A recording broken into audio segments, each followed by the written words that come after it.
저는 오늘 하나님을 신뢰한 믿음의 조상 아브라함 설교 시리즈 7번째로 하나님의 때를 기다리는 믿음이란 제목으로 하나님 말씀 증거하도록 하겠습니다. 저는 지난주에 창세기 17장의 내용을 나눴죠. 하나님께서 99세였던 아브라함 또 89세였던 사라에게 나타나셔서 생리적으로는 아들을 낳을 수 없는 상태였지만 하나님은 자기 자신을 나는 엘샤다이 전능한 하나님이다 라고 계시하시면서 아브라함의 이름을 아브람에서 아브라함으로 바꾸어 주시고 그 뜻이 열국의 아비라고 했죠. 그렇게 이름을 먼저 바꾸어 주시고 하나님의 약속을 다시 한번 재확인시켜 주셨고 또 언약의 표징으로 아브라함과 아브라함 집에 있는 모든 종들과 또 그 후에 태어날 모든 후손들에게도 다 할례를 받게 하라라고 명하신 내용을 나누었어요. 그러면서 하나님이 왜 남자의 생식기에 그렇게 은밀한 곳에 할례를 받게 하셨는가, 그 이유가 무엇인가 나누었는데 그 의미는 이제 하나님의 백성된 우리는 우리 삶의 지극히 은밀한 부분까지도 아주 사소한 영역까지도 하나님의 다스림을 받아야 한다라고 말씀을 나누었어요. 그리고 저희는 지난주에 시간상 다 나누지는 못했지만 하나님은 아브라함의 아내 사라의 이름도 사레에서 사라라고 그렇게 바꾸어 주시면서 그다음에 아브라함에게 이런 말씀을 해 주셨어요. 지난주 창세기 17장인데 19절 말씀입니다. 하나님이 가라사대 아니라 내 아내 사라가 정녕 내게 아들을 낳으리니 너는 그 이름을 이삭이라 하라. 내가 그와 내 언약을 세우리니 그의 후손에게 영원한 언약이 되리라 했어요. 하나님이 너와 사라 사이에서 분명히 아들을 낳을 거야. 꼭 믿어. 그러면서 그 아들의 이름을 이삭이라 해라. 이렇게 말하셨어요. 그 이삭이라는 뜻은 웃음, laughter라는 뜻이거든요. 하나님이 그 아들 이름까지도 지어주신 거예요. 그리고 나서 이제 아브라함은 그 하나님의 말씀을 듣고 하나님이 명하신 대로 자기 자신뿐만이 아니라 자신의 집에 있는 모든 종들에게 다 할례를 받게 했습니다. 이게 지난 창세기 17장의 내용인데 이 창세기 17장의 사건이 있은 지 얼마 지나지 않아서 오늘 본문 말씀 창세기 18장의 사건이 일어나는 거예요. 얼마 시간이 지나지 않았어요. 저희는 오늘 18장 전반부의 내용을 1절부터 15절까지의 내용을 오늘 나누고 다음 주는 18장 후반부에 16절부터 33절까지 내용을 나누도록 하겠습니다. 먼저 창세기 18장 1절부터 2절 말씀 우리 같이 읽도록 하겠습니다. 같이 읽겠습니다. 시작. 여호와께서 마물의 상수리 숲을 근처에서 아브라함에게 나타나시니라. 오정즈음에 그가 장막문에 앉았다가 눈을 들어 본즉 사람 셋이 맞은편에 섰는지라. 그가 그들을 보자 곧 장막문에서 달려나가 영접하며 몸을 땅에 굽혀 했어요. 1절 말씀 다시 한번 보여주세요. 지금 사람 셋이 아브라함의 장막에 나타났어요. 근데 그 시간이 오정쯤이라고 알려주고 있죠. 팔레스타인 지역의 오정쯤은 날씨가 가장 뜨거운 때예요. 그래서 영어 번역을 보면 오정쯤을 in the heat of the day라고 이렇게 번역했어요. 그러니까 이게 어떻게 보면 더 맞는 그런 번역인 거예요. 그런데 아브라함이 그 세 사람을 보자마자 달려가서 그들을 영접하고 아브라함의 몸을 땅에 굽혔다라고 하고 있어요. 이 아브라함의 행동은 그냥 자기 집에 찾아온 손님을 영접하는 행위라고 말할 수 없을 정도로 아주 특별해요. 손님이 왔다고 무릎 꿇지는 않잖아요. 그렇죠? 아브라함은 이미 그 세 사람 중에 한 분이 아주 특별한 분이라는 것을 직감하고 있었던 거예요. 그 당시 팔레스타인에 사는 사람들은 이 손님 접대하는 것을 아주 중요한 프랙티스로 여겼어요. 그런데 그때뿐만이 아니라 지금도 마찬가지예요. 그 관습이 그대로 내려와요. 그러니까 대부분의 아랍 지방에서는 암만 천적이라 에네미라 할지라도 그 천적이 그 집 안에 들어올 때에는 결코 해를 가하지 않는 그런 관습이 있어요. 그런데 이제 오늘 본문 말씀에서 그 당시의 문화가 암만 이 손님을 접대하는 문화라 할지라도 아브라함이 보인 행동은 그저 관습대로 손님을 접대했다라고 말하기는 너무나 특별해요. 그 이상으로 하고 있는 거죠. 아브라함이 또 이렇게 3절부터 5절까지 말을 합니다. 제가 읽을게요. 가로되 내 주여 내가 주께 은혜를 입었사오면 원컨대 종을 떠나 지나가지 마옵시고 물을 조금 가져오게 하사 당신들의 발을 씻으시고 나무 아래 쉬소서. 내가 떡을 조금 가져오리니 당신들의 마음을 쾌활케 하신 후에 지나가소서. 당신들이 종에게 오셨음이니이다. 그들이 가로되 내 말대로 그리하라 했어요. 다시 3절 말씀 보여주세요. 3절에 보면 아브라함이 그 세 사람 중에 한 분에게 뭐라고 말하고 있어요? 내 주여. 영어로 보면 my lord라고 이렇게 되었죠. 히브리어로 보면은요 아도나이라는 단어가 사용돼요. 그러니까 아브라함은 그 세 분 중에 한 분이 인간의 모습으로 오신 하나님, 아도나이라는 것을 알고 있었어요. 직감했던 거예요. 그렇기 때문에 그렇게 깍듯하게 영접을 했던 거죠. 그러면서 이제 아브라함이 아주 지극정성으로 이 새 손님을 모시는데, 또 제가 6절부터 7절까지 말씀 읽도록 하겠습니다. 6절부터 7절까지 말씀. 아브라함이 급히 장막에 들어가 사라에게 이르러 이르되 속히 고운 가루 새 스아를 가져다가 반죽하여 떡을 만들라 하고, 아브라함이 또 짐승떼에 달려가서 기름지고 좋은 송아지를 취하여 하인에게 주니 그가 급히 요리한지라 했어요. 지금 아브라함의 나이가 몇 살이에요? 대답 좀 해주세요. 몇 살이에요? 99세잖아요. 그렇죠? 아브라함은 지금 이 99세의 나이에도 불구하고 3명의 손님들을 접대하기 위해 아주 빨리빨리 움직이고 있어요. 한국 사람의 피가 있는 것 같아요. 그렇죠? 6절 말씀, 아브라함이 급히 장막에 들어갔다라고 하고 있어요. 그리고 영어로 보면요, Abraham went quickly라고 되어 있죠. 그리고 아내에게 속히 떡을 만들라고 말하고 있어요. 영어로 quick 이렇게 말하고 있어요. 그렇죠? 한국 사람 피가 맞는 것 같아요. 7절에 보면 손님들에게 음식을 대접하기 위해 아브라함이 짐승떼로 또 달려갔다고 해요. 렌했다고 해요. 그 다음에 기름지고 좋은 송아지를 취했대요. 그러니까 자기가 갖고 있는 송아지 중에 가장 최상의 한우 고기를 그렇게 선택한 거예요. 가장 맛있어 보일 거. 그걸 또 하인에게 주었고, 하인은 또 아브라함이 또 좀 푸시한 것 같아요. 또 급하게 요리했다라고 하고 있죠. 또 8절에서 아브라함이 이렇게 행동했다고 해요. 8절.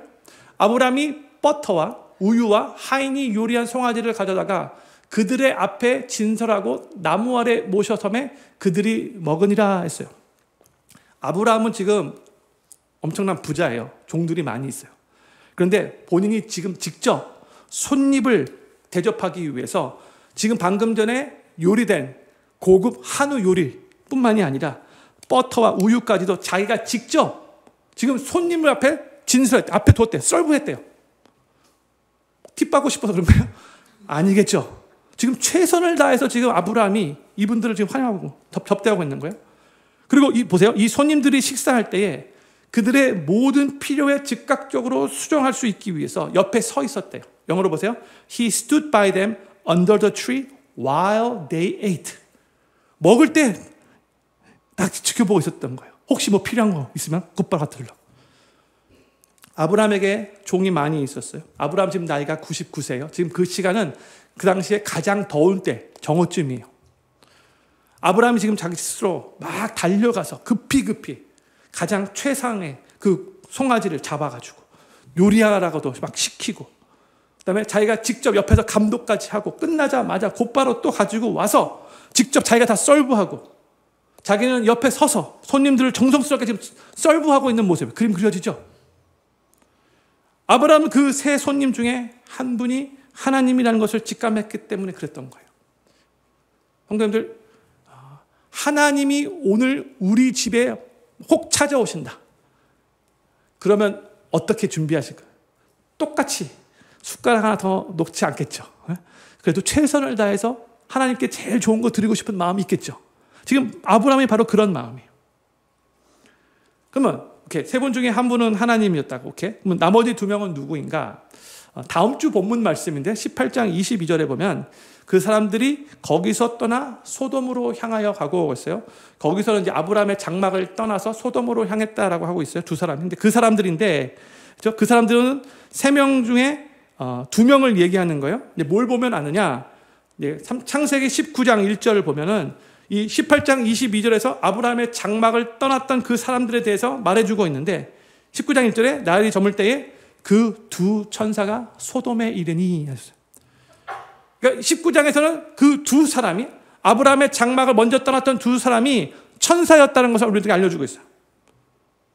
성경은 아브라함의 집을 방문했던 손님 3명 중에서 1명은 하나님이고 2명은 인간의 모습으로 온 천사였다는 거죠. 그렇죠?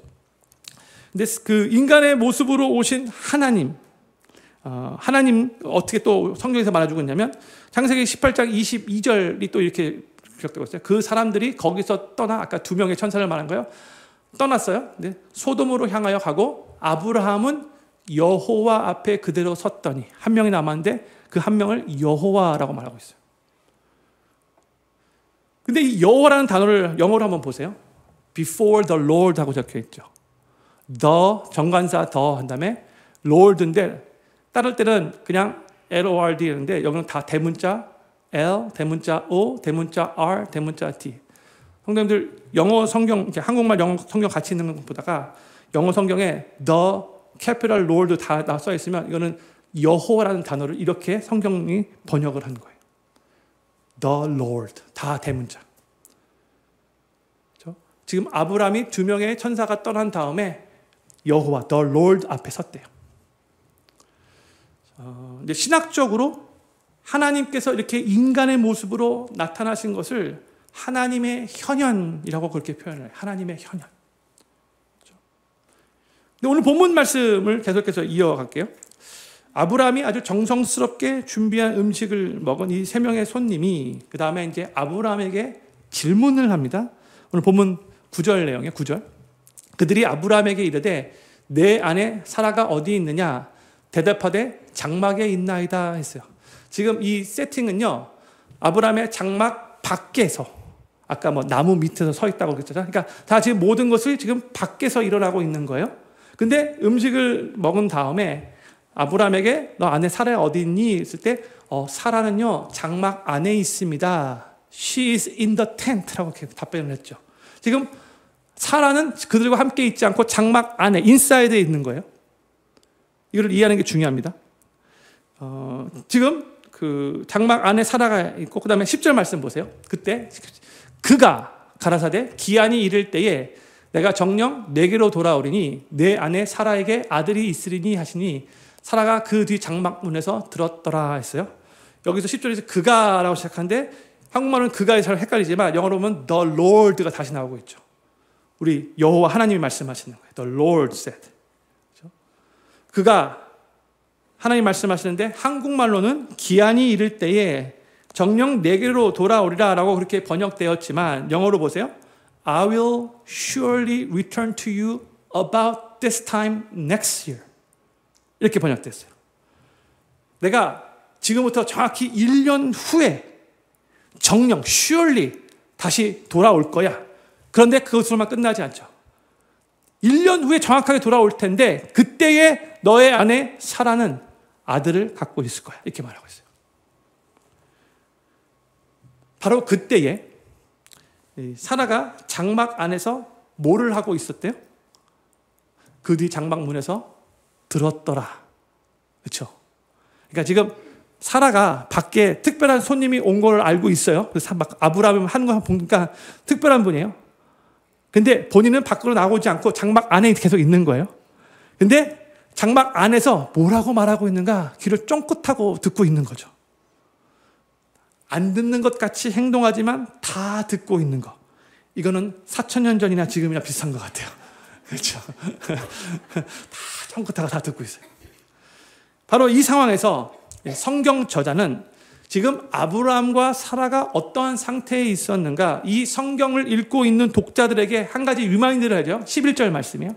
아브라함과 사라가 나이 많아 늙었고 사라의 경수는 끊어졌는지라. 그래서 이 지금 말은요. 11절 말씀은 하나님이 하신 말씀도 아니고 아브라함이 한 말도 아니고 사라가 한 말도 아니에요. 성경 저자가 이 창세기를 쓴 성경 저자가 의도적으로 아브라함과 사라가 지금 아이를 낳을 수 없는 그런 상황이라고 사라의 경수가 끊어진 상황이라고 다시 한번 우리들에게 알려주고 있어요. 주석같이 여기다 11절 말씀을 쏙 넣는 거예요. 지금 쭉 스토리가 진행되는데 여러분 지금 아브라함과 사라는 지금 아들을 낳을 수 없는 그런 상태인 거 아시죠? 하고 쏙 집어넣은 거예요. 11절 내용을. 그러니까 생리적으로는 내년 이맘때에 사라에게 아들이 있다는 것은 불가능한 일이라는 거죠. 생리적으로 볼 때는. 자연 법칙으로 볼 때는. 그렇죠? 이걸 딱 알려준 거예요. 그 다음에 12절에서 사라가 장막 안에서 몰래 귀를 쫑긋하고 다 엿듣고 있다가 혼자서 이렇게 반응을 합니다. 12절 사라가 속으로 웃고 이르되 내가 노쇠하였고 내 주인도 늙었으니 내가 어찌 낙이 있으리요 했어요. 보세요. 성경은요 사라가 속으로 웃었대요. 이건 뭘 말하는 거예요? 겉으로 하하하하 큰 소리 치고 웃었다는 게 아니에요. 제가 속으로 웃은 거 보이십니까? 속으로 혼자서 이렇게 웃은 거예요. 속으로. 소리 나지 않게. 그렇죠? 그리고 혼자 장막 안에 있으면서 독백으로 한 말이에요. 내가 노쇠하였고 내 주인도 늙었는데 어찌 낙이 있나. 혼자서 지금 장막 안에서 독백한 거예요. 저는 이 시간에 여기 계신 우리 여자 성도님들에게 한 가지 질문을 드리고 싶어요.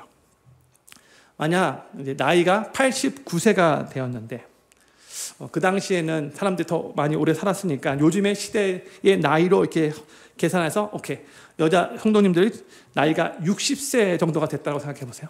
60세. 60세면 다 경수가 다 끊어진 상태죠. 그렇죠?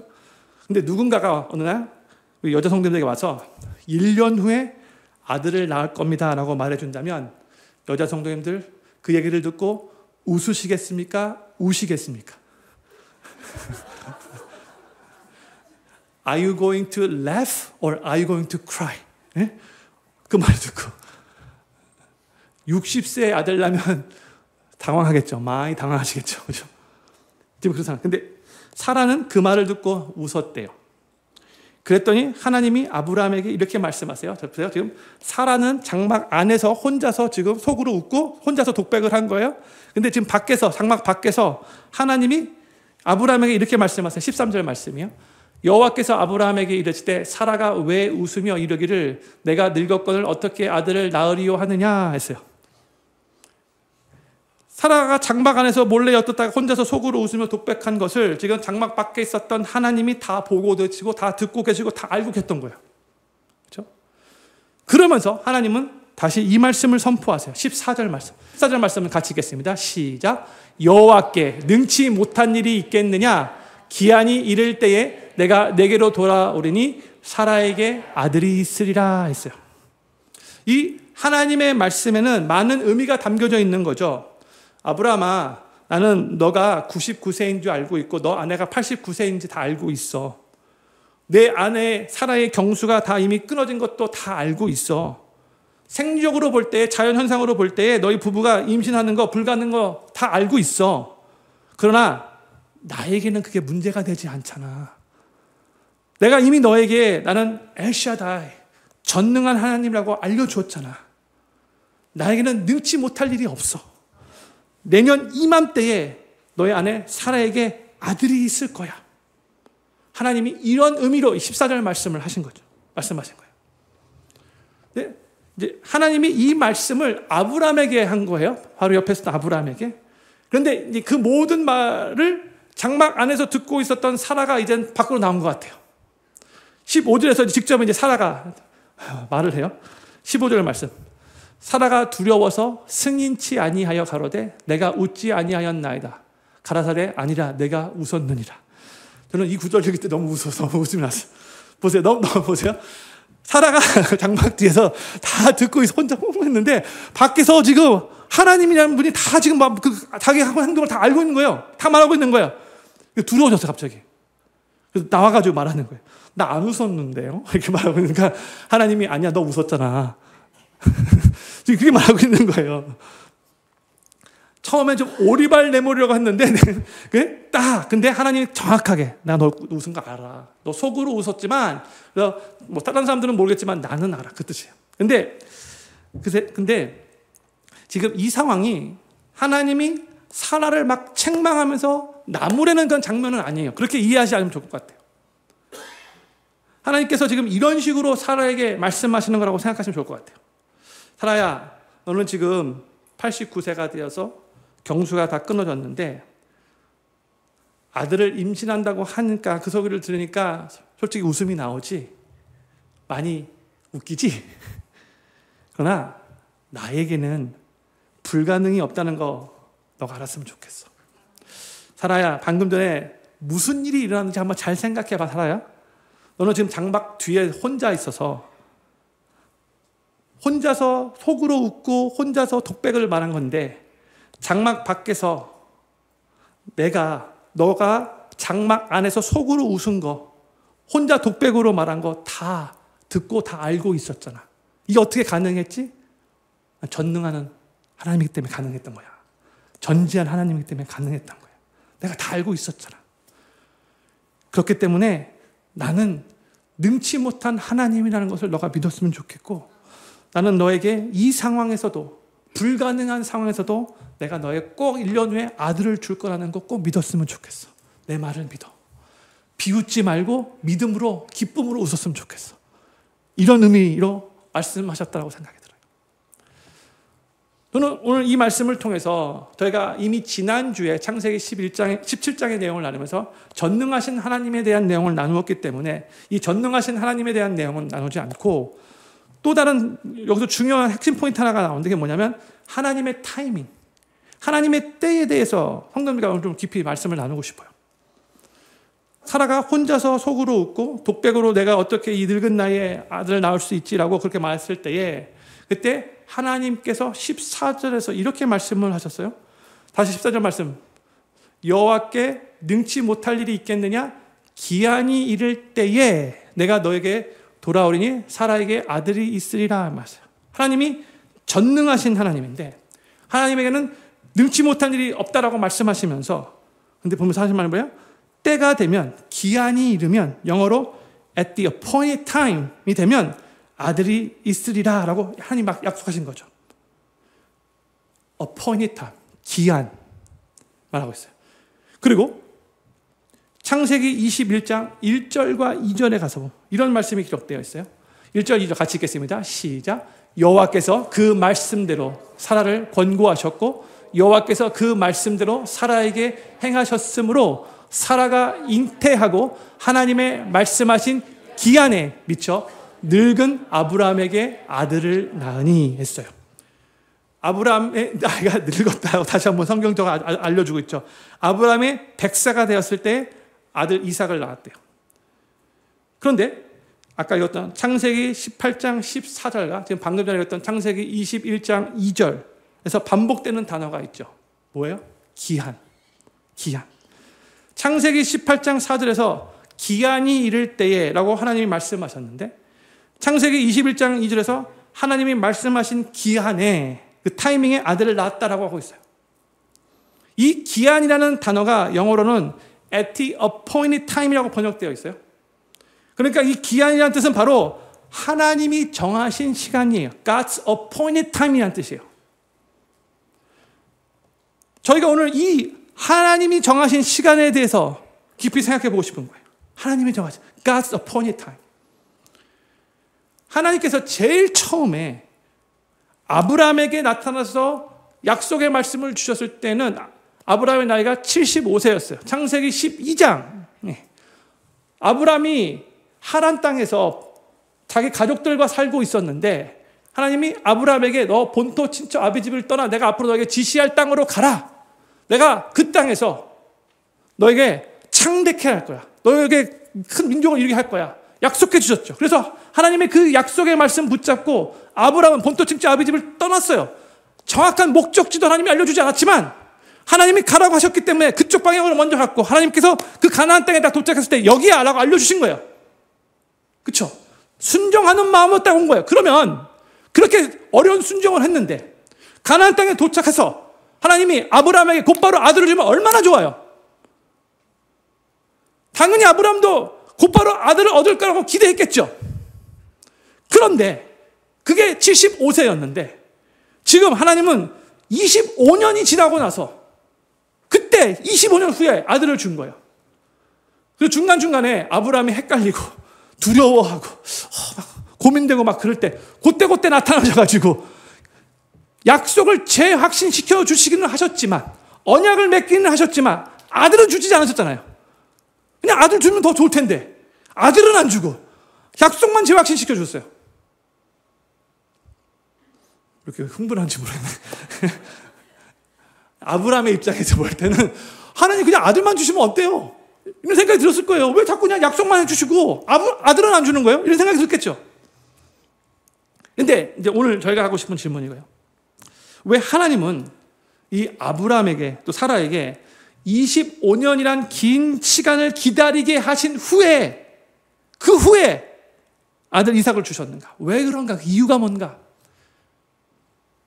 여러 가지 이유가 있을 수 있는데 근본적인 영적인 이유는 이거예요.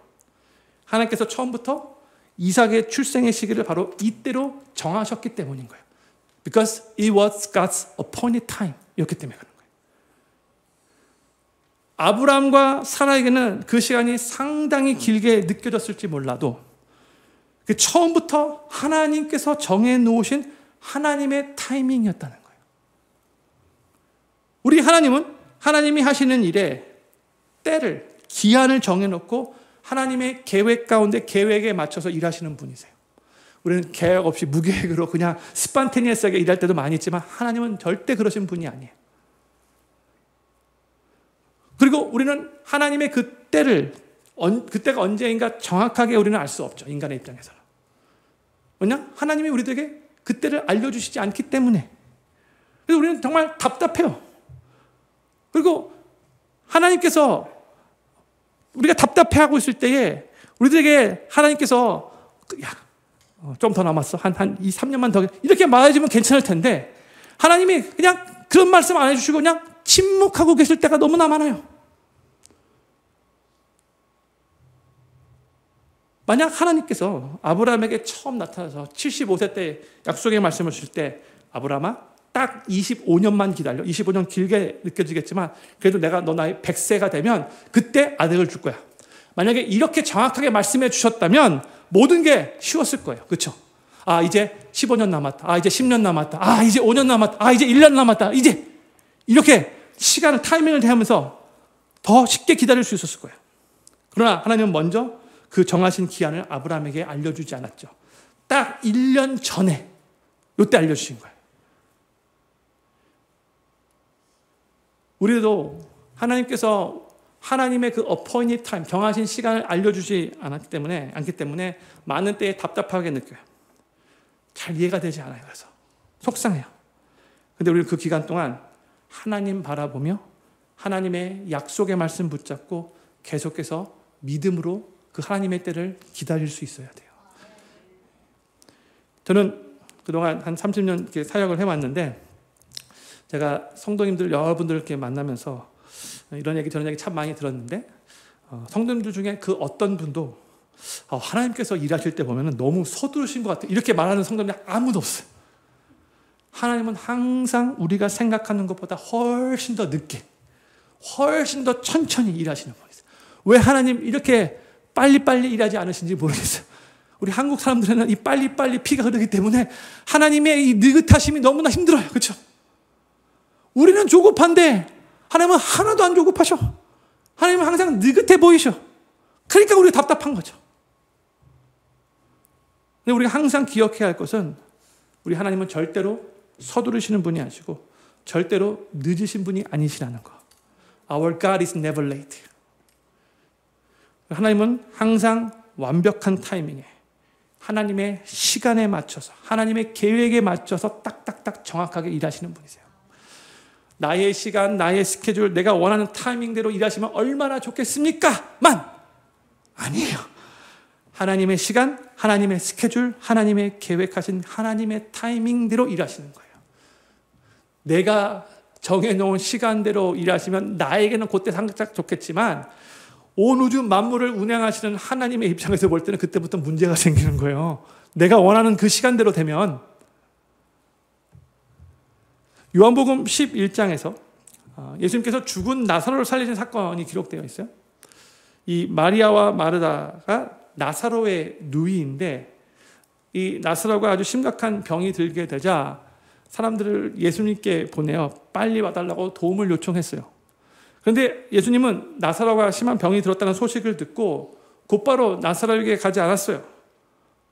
예수님 어떻게 반응하셨는가? 요한복음 11장 6절에 이렇게 되어 있어요. 나사로가 병들었다함을 들으시고 그 계시던 곳에 이틀을 더 유하시고 했어요. 아니 지금 나사로가 죽을 병에 걸린 것 같이 보이는데 빨리 나사로에게 가야 되는 거 아닙니까? 그런데 예수님은 그 계신 곳에 이틀 더 머무셨대요. 좀 이상하죠? 이틀을 더 머무시고 나서 예수님은 나사로가 있는 베다니로 향했고 예수님이 이 베다니에 도착했을 때는 어떤 때였는가? 요한복음 11장 17절이에요. 예수께서 와서 보시니 나사로가 무덤에 있은지 이미 나흘이라. 나사로가 죽은 지 이미 4일이나 됐어요. 예수님 늦게 오신 거잖아요. 4일 늦게 오신 거잖아요. 그래서 마르다가 예수님 보고 이렇게 말을 해요. 21절이에요. 마르다가 예수께 여짜오되 주께서 여기 계셨다면 내 오라비가 죽지 아니하였겠나이다 이렇게 말해요.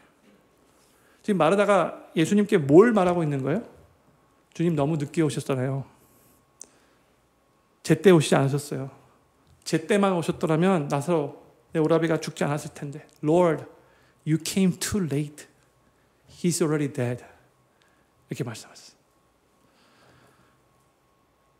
근데 주님이 정말 늦게 오신 건가요? 근데 우리는 이런 느낌이 마르다에게만 있는 게 아니라 수많은 때에 우리도 하나님을 향하여 이렇게 느끼는 것 같아요. God, what's taking you so long? I think this is too late. 너무 늦은 것 같아요.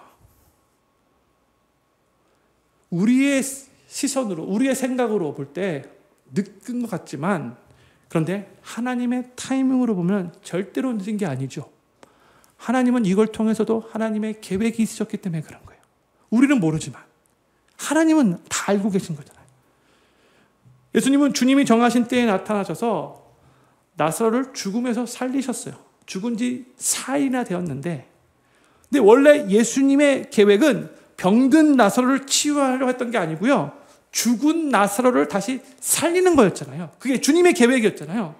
그래서 인간이 느껴지기에는 늦은 것 같았지만 예수님은 의도적으로 나사로가 죽은 지 사흘째 되는 날에 도착하게 하기 위해서 계셨던 곳에 이틀 더 머무셨던 거예요. 그 당시 사람들은요, 특히 유대인들이 사람이 죽은 지 4일이 되면 시체가 썩은 냄새가 나고 그때부터 정말 조금도 다시 살아날 여지가 없다고 다들 인정하는 시간, 바로 그게 4일이에요. 그래서 예수님은 계획적으로 나사로가 다시 살아날 때에, 분명히 예수님이 살리실 텐데 나사로가 살아날 때에 원래 죽었던 게 아니었나벼. 사람들이 이렇게 쓸데없는 말 못하도록 확실하게 나사로가 죽었다는 거 알리기 위해서 의도적으로 4일째 오신 거예요. 주님의 계획이죠. 근데 이게 바로 처음부터 주님이 정한 시간이었어요. It was originally God's appointed time이에요. 예수님이 나사로가 병들었다 하는 말을 처음 들었을 때에 뭐라고 말씀하셨는가? 이 마르다, 마리아, 나사로는 이 말 듣지 않았지만 예수님이 그 말 들었을 때 이런 말을 하셨어요. 요한복음 11장 4절 말씀 같이 읽겠습니다. 시작. 예수께서 들으시고 가라사대 이 병은 죽을 병이 아니라 하나님의 영광을 위함이요 하나님의 아들로 이를 인하여 영광을 얻게 하려 함이라 하시더라. 아멘. 마르다와 마리아에게는 너무나 답답하고 속상하고 슬픈 시간이었지만 주님이 정하신 그 시간은 하나님의 영광을 드러내기 위해 꼭 필요한 시간이었다는 거예요. 사랑하는 필경교회 성도님들, 우리의 타이밍과 하나님의 타이밍이 많은 때에 달라요. 그렇죠? 그런데 하나님의 타이밍은 절대로 늦지 않는다는 것을 우리가 꼭 기억해야 되고요. 내가 모르는 하나님의 다른 계획이 있다는 것 또한 우리가 믿음으로 붙잡아야 돼요. 그리고 많은 때에 그 하나님의 계획은 그것을 통해서 하나님께 영광을 올려드리기를 소망하는 마음이, 그 하나님의 마음이 그 안에 담겨져 있는 거예요. 우리는 몰라요. 우리는 몰라. 이걸 통해서도 하나님은 영광 받으시기 원하시는 거죠.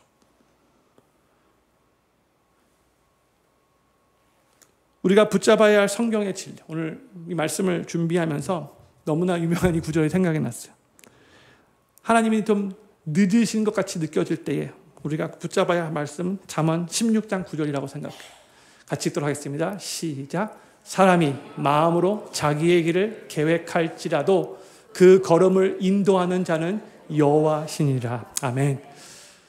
우리를 향한 하나님의 계획이 완전하다는 것, 퍼펙트하다는 것을 믿으시고 또한 우리를 향한 하나님의 그 타이밍도 퍼펙트하다는 것을 믿으시기 바랍니다. 기다리는 것은 사실 힘들죠. 특별히 내 삶이 많이 혼란스럽고 답답하고 내가 지금 힘든 고난의 시기를 통과하고 있을 때 기다리는 것은 더욱더 힘들 거예요. 모든 게 다 평안하면 평안함 속에서 기다리는 건 그렇게 어렵지 않을 거예요. 근데 내가 너무 힘들 때는 이 기다림이 너무나 정말 힘들어요. 그런데 우리 하나님은 하나님의 때에 하나님의 방법으로 우리의 삶을 최선의 길로 인도하실 거라는 것을 믿으시면서 그 하나님의 타이밍마저도 신뢰하실 수 있기를 간절히 소망합니다. 아브라함은 25년의 긴 시간을 기다리게 하신 후 하나님께서 아브라함에게 기다리게 하셨죠. 결국 100세의 나이에 아브라함에게 이삭을 주시고 하나님의 선한 뜻을 이루셨어요. 거기에도 하나님의 영광이 나타나죠. 시간이 좀 오래 걸릴 수 있지만 하나님은 분명히 하나님의 때에 우리의 삶을 향한 하나님의 그 선하신 뜻을 아름답게 이루어 가실 것이고 분명히 하나님의 영광을 우리 삶에도 드러내실 겁니다. 저는 필금교회 모든 성도님들이 오랜 시간을 기다려야 할 그때에도 그래서 마음이 조급해지고 불안해진다 할지라도 절대로 하나님보다 앞서가서 실수하지 않기를 바라고 결국 하나님이 우리의 삶을 아름답게 빚으시고 선하게 풍성하게 인도하실 것을 믿으시면서 하나님이 정하신 그 어포인티 타임을 믿음으로 계속해서 기다리시며 이 믿음의 길을 주님과 함께 걸어가시게 되기를 우리 구주 예수님의 이름으로 간절히 축원합니다. 우리 다 같이 자리에서 일어나셔서